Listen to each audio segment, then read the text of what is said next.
It's time to get out your coats, fuzzy gloves and warm hats. As the South African Weather Service has predicted, yet another weekend of bitter weather may be in store for the City of Gold. Weather forecasters have warned of snow in 6 provinces as a double cold front prepares to batter our beloved country. But don't worry, we've got you. So grab a blanket and get comfortable as we bring you the very best of Trendz travel to warm up your day. We start off this week at the Goodman Gallery, where we look at Jessica Webster's new solo exhibition entitled A Horse with No Name. Webster is a Johannesburg-based artist and conceptual painter whose work is labor-intensive and complex as she uses different materials to challenge contemporary paintings. This is her 3rd major solo show with Goodman Gallery, which actually took her several years to put together. I've been a painter for almost 20 years now. It feels very strange that my undergrad was that far away. But yes, I've been a very committed painter. I did my undergrad at Makalani University, which is in Cape Town. And then I did my master's and my PhD in painting and philosophy at Wits. And all through that, I've had exhibitions and created very big bodies of work. And now I'm with the Goodman Gallery, and the Goodman Gallery is, I think, one of South Africa's top galleries, and this is my 3rd solo show with them. So I'm very happy. I mean, at one point we didn't know would I have a show at all, and here it is, it's all up, and we're all in our masks, and yeah, it's a lot of fun, actually. This one is based, there's a kind of a big ice cream in the middle. And the ice cream is melting and like it's coming apart, and it looks like maybe someone's been taking bites out of it. And then there's a nude woman in the middle, and she's right in the middle. And then all around it is obviously these like big black leaves and a strange red monster and funny blue sky. And then in the corner, like in a strange way, I've just drawn this leaning Tower of Pisa. So it's just like a crazy painting, and I think it speaks to how crazy life can get in South Africa, where we're not sure of the meaning of things. Something particular about my paintings is that I deal with lots of complex layers, and the reason I do that is so that I get to choose like a number of images and I layer them on top of each other, and then what happens in the finished product is people start to see different things. No one sees the same thing. So just for instance, in this work, there's a big red flower. I'm sure everyone sees the big red flower. But then lying kind of over the flower is a man. You can see his feet are crossed there in front of the white, and he's lying with his arms crossed across his chest. And then over him are all these bubbles. And then all around the edges is like a jungle scene. So right now I'm in front of 2 works that go with the title, which is A Horse with No Name. And both of these paintings obviously have horses in them. I'm not sure if this brown and pink one is that clear, but there's like a horse made of plastic coming out of the scene. And on his back is like a strange rider that's kind of also disappearing. And then in the black linen work, it's a very, very roughly painted pony. Some people are like, Jess, that's more of a donkey.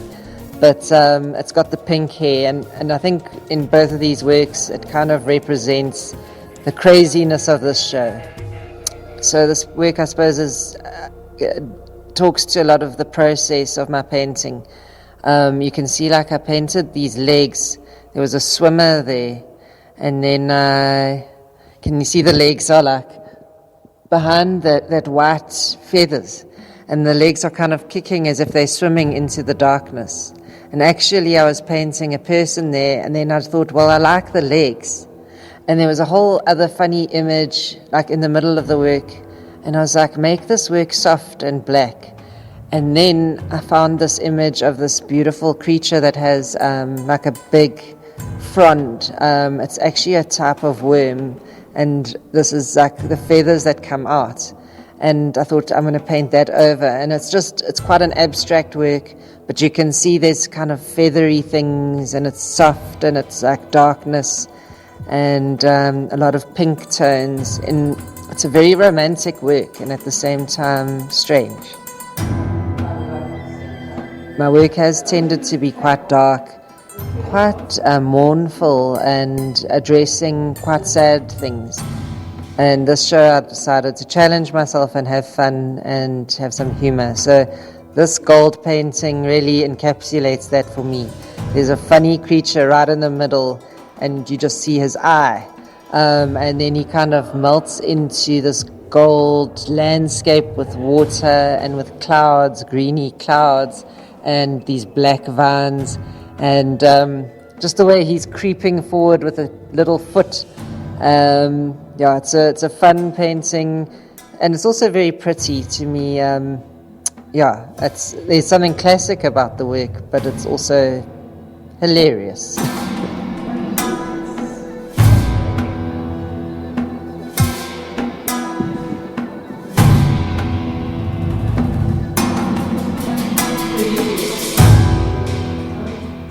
We will be back with more of Trendz Travel after this very short break. But in the meantime, don't forget that you can catch us on Twitter or on Instagram. That's on Trendz on SABC using the hashtag SABC News.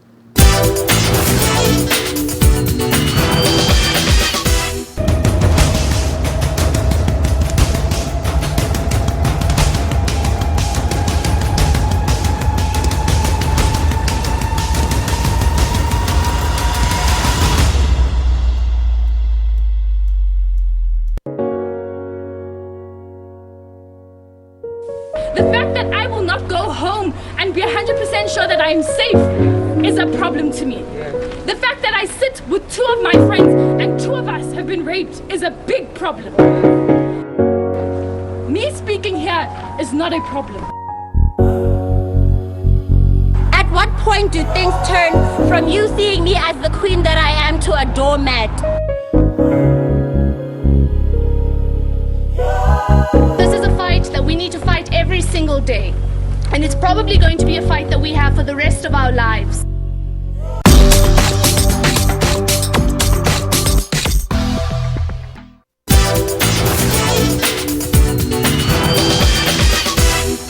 After 3 months of closure due to COVID-19, the Makalani Bird Park in Hartbeespoort is ready to receive visitors. The sanctuary houses over 70 species of birds, with most of them being rescues. Some birds are injured and nursed back to health, while others can't survive in the wild due to a lack of sight or broken limbs. We visited the park to interact with its residents. The sound of nature, the only constant melody in the ever-changing world. Here, you get to hear it at any time of the day. The subtle chirps, the loudest, and of course, the familiar. You know, mom's just come out of the nest again, that yellow one. She wasn't out. She just hopped out the nest there. Yeah. So parakeets are like a different kind of... So they're just a smaller species of parrot. Yeah. So instead of referring to it as parrot, we call them parakeets. And again, there's many varieties of parakeets. Oh my god, I think I heard it! What's up, shorty? Not that one. It's a all or nearly two all or special. Okay. Not that one.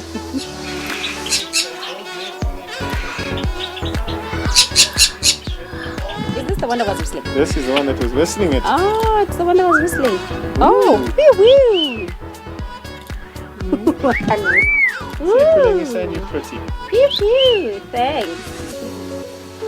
So these are the African grey parrots. So they love people and talking. Also the boy and the girl. African parrots are also quite renowned in South Africa. Also been a lot in the news about the illegal animal trade of bringing African parrots from the Congo and places of Africa. The Makalani Bird Park, a bird sanctuary in Hartbeespoort, houses over 70 species of birds and other animals. A tour of the park will ignite a keen interest of the feathered species you didn't know you had. The Makalani Bird Park is a tourist attraction. So if you visit the aquarium, Hartbeespoort Aquarium, or the Chameleon Village Reptile Park, you get an entrance ticket. That entrance ticket gives you added value by giving you a free entry into the Makalani Bird Park. So people can come in and just relax and see the birds and enjoy the various noises. Some birds are trained to interact with humans, like this vulture who seemed to be very fond of the camera. Tell us, where do you come from? Hi, look, Bonapa. The park is home to a variety of birds, with some rescued, injured, and nursed back to health. In addition to the variety of bird life, are other animals who were just as ecstatic to see us as we were to see them. But look at that, the lens. Taba, are you sure you'll have a lens by the time we leave here? Very excited to see somebody filming him. They haven't seen people for so long. These poor animals get so excited. Woo-hoo! But you're hungry, you want to eat. So again, the capuchin monkeys came into us from people who they get them as pets, as babies. As soon as they get too big and they become aggressive, he's got bread there. He's got a piece of bread. Mother Nature never ceases to show off her splendor. And these birds have just as colorful personality as their looks. We have probably just over about 70 different species of birds in the park, varying from parrots to lorikeets to common small birds to lovable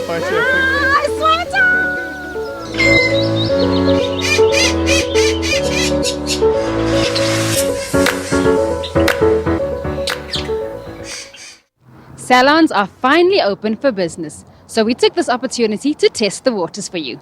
We see what you can expect with safety measures in place, and while we're there, we do some male grooming. Life under quarantine has played a major role on how the gents look. For months now, brothers have been rocking their tresses and beards in any shapes, length and form. The time has come for those tresses and beards to come off. After months of closure due to the COVID-19 pandemic, the beauty parlors are back in business and ready to chop and groom. They are doing so under very strict safety level 3 regulations. I paid a visit to this salon to attend to my long overdue grooming.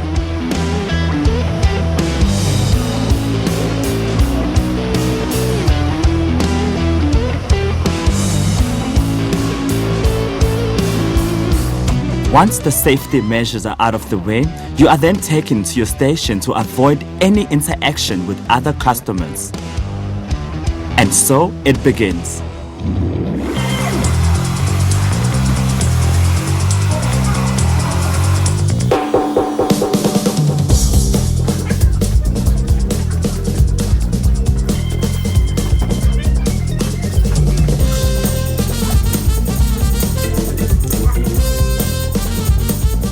After the much needed close shave, it was time to get my mani and pedicure. As you said that you just wanted to clean them, just make them clean. Okay. Then do you want me to cut them? Are they too long? Yeah, they're too long.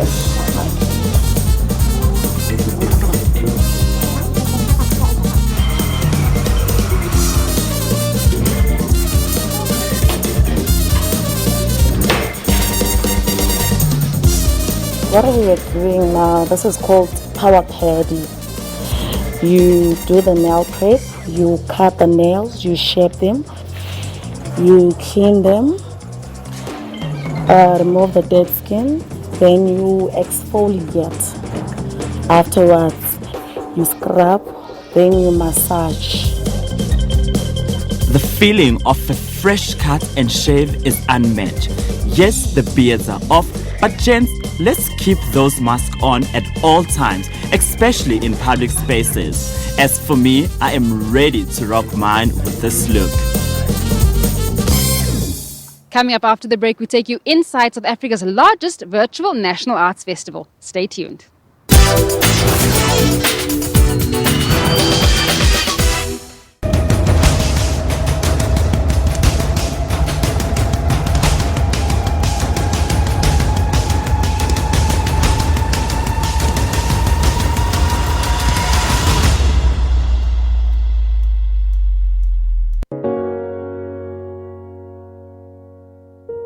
The fact that I will not go home and be 100% sure that I am safe is a problem to me. The fact that I sit with two of my friends and two of us have been raped is a big problem. Me speaking here is not a problem. At what point do things turn from you seeing me as the queen that I am to a doormat? This is a fight that we need to fight every single day. And it's probably going to be a fight that we have for the rest of our lives.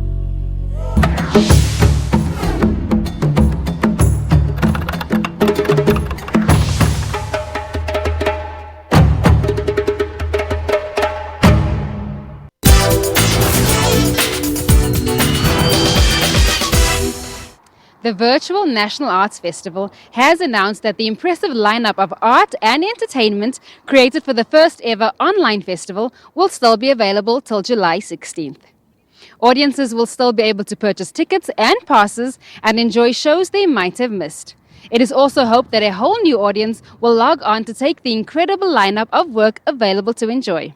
Here's a sneak peek of what's on offer. Virtual interaction has become the new normal. And this year, the National Arts Festival goes online, showcasing a wide array of creative, imaginative, and inventive mediums through which artistic expression flows. One such medium of display is Anton Kruger's The Voices in Your Head. We have these different voices, don't we? We wouldn't get anywhere without being curious. We want to know more. How does it work? What's inside it? What's behind it? We're really trying something very new here by putting it on Zoom. So it's like a live Zoom show, working with the medium as a performance medium, but also as something that's interactive, so we can all see each other. I mean, there's all these interesting things that have come up, like just in the new, we're all a little bit like baby Zoomers at the moment, you know, we're like figuring out what's actually happening, because we're like looking at faces intently. So there's a strange new way of interacting and working that we're kind of exploring and playing with.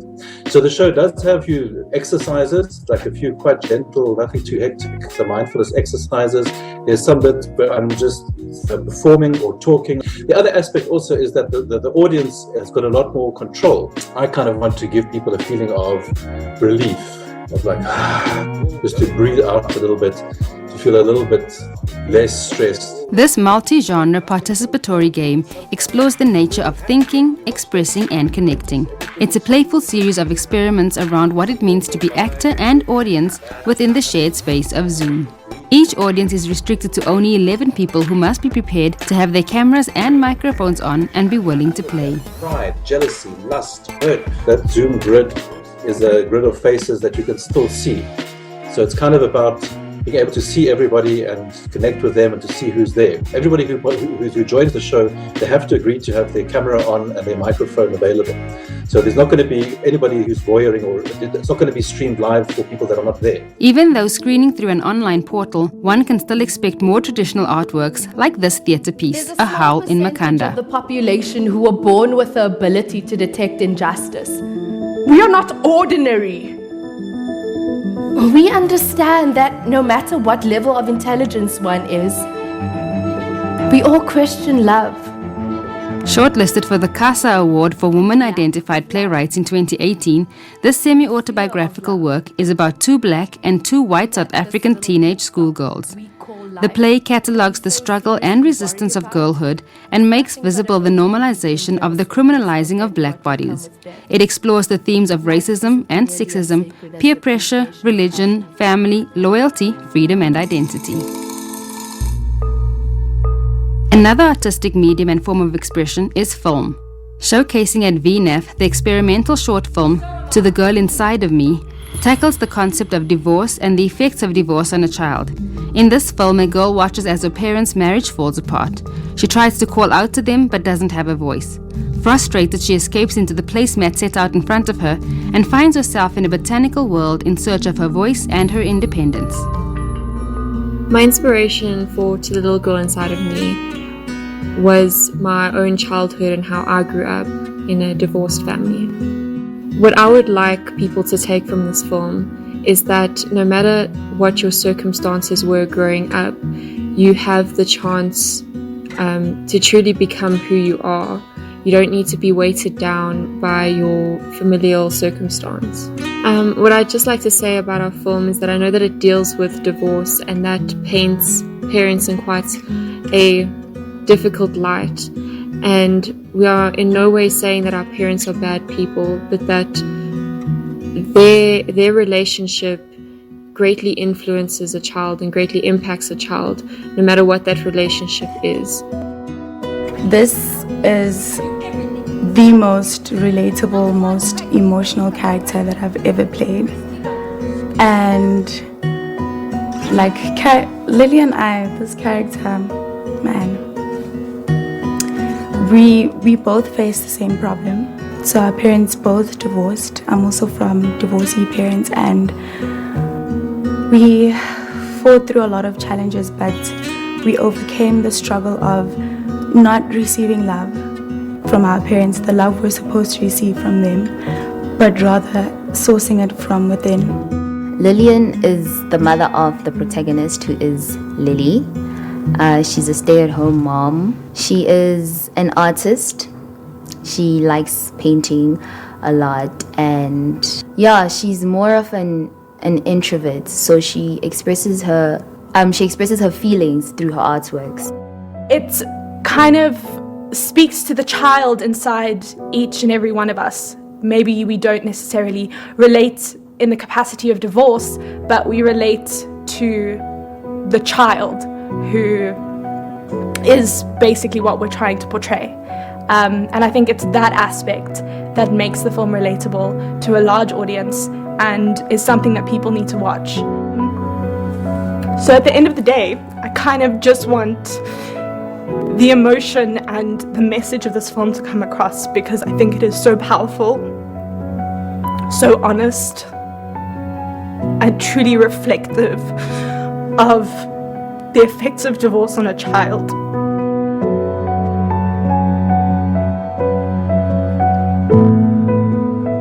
Every year, the National Arts Festival chooses to recognize and pay tribute to an artist who has made significant contributions to the arts landscape of this country.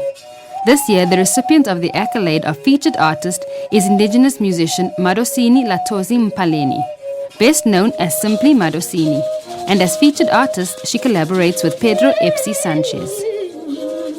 I met Madosini many years ago, and her music attracted me because I was very interested in traditional music and the creativity that people put in making music out of anything, particularly the early musicians.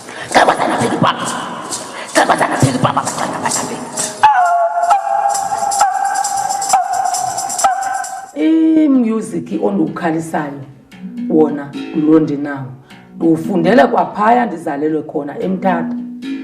Ndiwufundiswa uHadi, ndifundiswe ngumama uManjuza, umama wami, noThakasi. Umrhubhe ndiwufundiswe zezinye iintombi, kuba into ebikhaliswa zintombi. Ungayifundiswa ngumuntu omdala, uyifundiswa ngabanye abantwana nesitolotolo. uHadi ibiyinto yokonwaba, kuba kudala bekungekho zi-FM, kungekho zi-TV, kuhleliwe nje. Ngokuba uThixo wavelisa ke obuchwephesha uThixo ebantwini ukuthi mabazenzele uHadi ngenkuni, bazenzele umrhubhe ngenkuni, bazonwabise. The joy of having this woman, this amazing artist among us. I mean, she people respond to her in such a warm and deep way, and she makes friends everywhere she goes. It's just been such a privilege to work with them.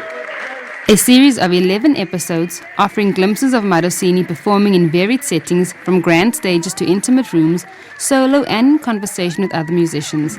Made under COVID-19 lockdown, it reflects her powers as a musician, stage performer, storyteller, and icon of an extraordinary cultural tradition. And that's it from me, Eloise Scoble, and the entire team of Trendz Travel. Do remember that all reports indicate we're about to hit the epicenter of this pandemic, so keep warm, keep safe, wear your mask, and don't go out unless you absolutely have to.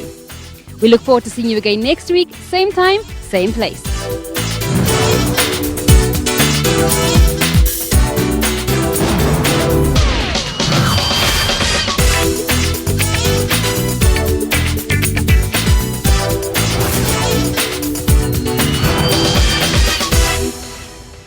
Insofar as it makes it impossible for candidates to stand for political office without being members of political parties, the Electoral Act is unconstitutional.